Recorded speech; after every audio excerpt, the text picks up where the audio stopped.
Прв е разговорот за иницијативата за социјална промена, ИНСОК, коалиција на граѓански организации, форум на немнозински заедници во Македонија. Ова утро гостин е Надир Реджепи, кој што е координатор на проектот. Добро утро и добро дојдовте во Македонската телевизија. Добро утро, благодарам. На почетокот да ги запознаеме гледачите со основните податоци, кога, како, зошто и кои се целите на организирање на ова, ќе го наречеме, движење. Да. Значи, проектот е подржан од програмата Цивика, која во Македонија е веќе 8 или 9 година се одвива. Таа програма е раководена од Македонскиот центар за меѓународна соработка. Сега, овој проект е, може да кажеме, пилот проект во тест фаза, каде што ние заедно со уште две партнерски организации, Интегра НАО на Влашката заедница и Центарот за интеграција и поддршка на граѓаните, тоа е организација од Српската заедница во Македонија, го покренавме ова прашање околу подобро остварување на правата на помалите или немнозинските заедници во Македонија. Поводот е од општествен карактер, затоа што знаеме дека долго време сите граѓани на Македонија живеат во една политичка поларизираност, која понатаму произведува и други тензии во нашето општество, и секако и економските текови имат свое влијание во таа поделба. Така да, помалите заедници, кои се околу 10% од популацијата во оваа држава, се некако запоставени. Ние секој ден се соочуваме со одредени потреби. Во кои сегменти од општественото живење најмногу се запоставени, ќе кажеме, не мали, затоа што мало е малку вулгаризиран термин. Еден човек да е, треба да ги ужива сите права кои што треба да ги ужива секоја индивидуа. Со што членовите на овие немнозински заедници во Македонија најмногу се соочуваат како негативен момент во нивното живење? Па вака, голем е јазот или разликата меѓу она што е уставна категорија и законските нормативи во нашето законодавство и она што секојдневно нашите заедници се соочуваат.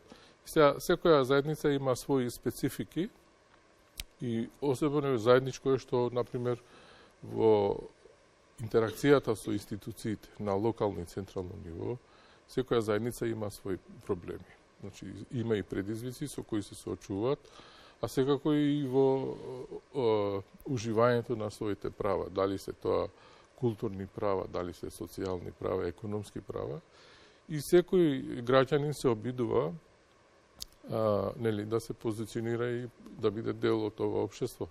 Во тој смисол, не сакаме да генерализираме, туку да помогнеме некако, затоа што институционалниот дизајн, значи поставеноста на нашите институции во однос на немнозинските прашања е добар.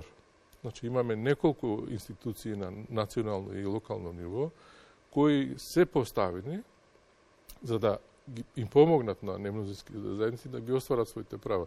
Меѓутоа, тоа во реалноста не оди добро.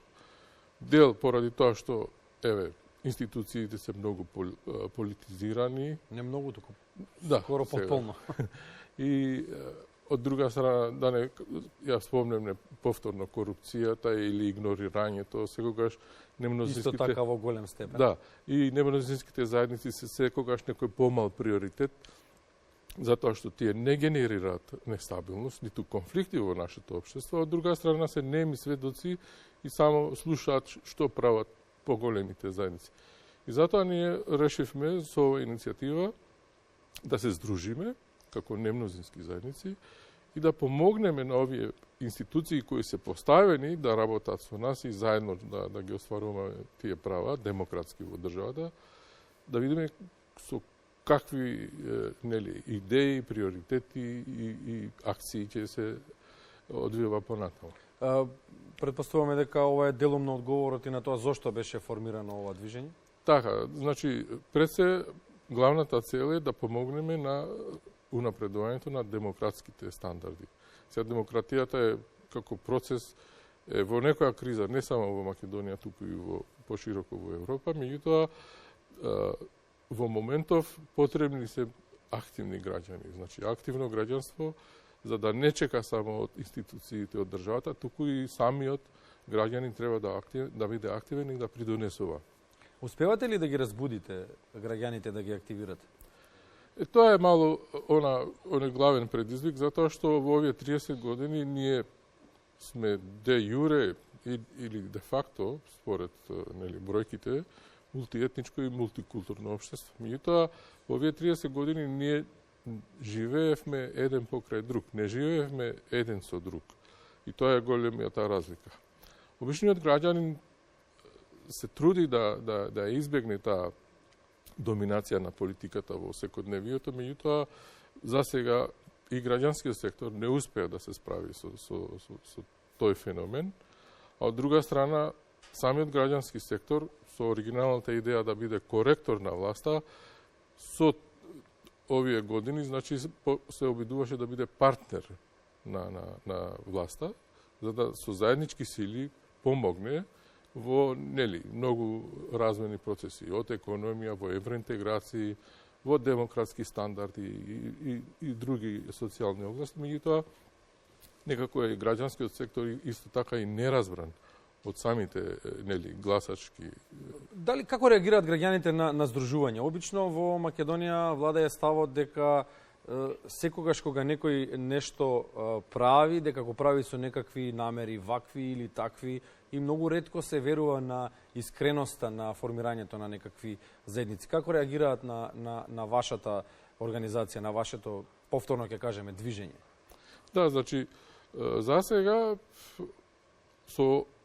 до сега, овој проект, значи, почна во јануари и веќе смо во средината на третиот месец. Вчера формално, значи, потпишавме меморандум на соработка меѓу 22 членки поканети. Ние поканивме преку 40 организации, меѓутоа 22 се одзваја и прифатија да бидат дел од ова неформално дружење. И сега ни престојат уште 7 месеци интензивна работа, за да ги оствариме другите зацртани цели. Пред се тоа е, значи, застапување на интересите и потребите на помалите заедници пред надлежните институции на централно и локално ниво. И потоа секако и промовирање на нашите потреби пред меѓународните заедници, организации. Сега, луѓето реагираат секој на свој начин околу оваа иницијатива. Едни се поддржувачи, други сега може би се прашуваат што сега... Скептици.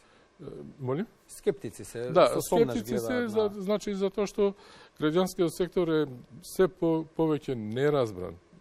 Што му е улогата во општество како трет сектор во државата и што треба он да ги мобилизира и да ги подсетува и бизнис секторот и државниот сектор околу градењето на ова општество. Што е досега сработено, што ќе се сработува во периодот што предстои?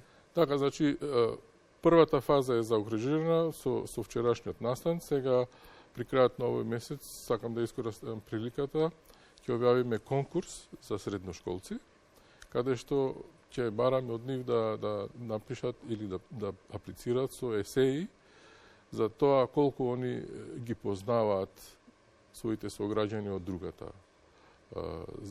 етничка заедница. Значи, насловот на есејот е мојот сограѓанин од соседната улица, каде што имаме формирана веќе трочлена комисија на јазичари, професори, наставници, кои ќе ги оценуваат и ќе одбереме 3 најдобри есеи, кои ќе ги наградиме парично, за да си купат нешто за нивното образование. И тоа сите поднесени есеи ќе бидат публикувани во една публикација, која ќе биде промовирана на крајот на овој проект, заедно со националната конференција која ќе се одржи во октомври некаде, со сите актери од државата. Наџи Реджепи, координатор на проектот Коалиција за граѓански организации, форум на немнозински заедници во Македонија, од иницијативата за социјална промена Инсток. Благодариме што одвоивте минути ова време да бидете дел од утринската програма на македонската телевизија. Ние сме секогаш тука отворени, особено за општествените прашања кои што го движат нашето општество. Посакуваме многу среќа, многу успех во работата и повторно да ни бидете гостин со друга тема. Благодарам на поканата. Да биде таа тема успешна. Да.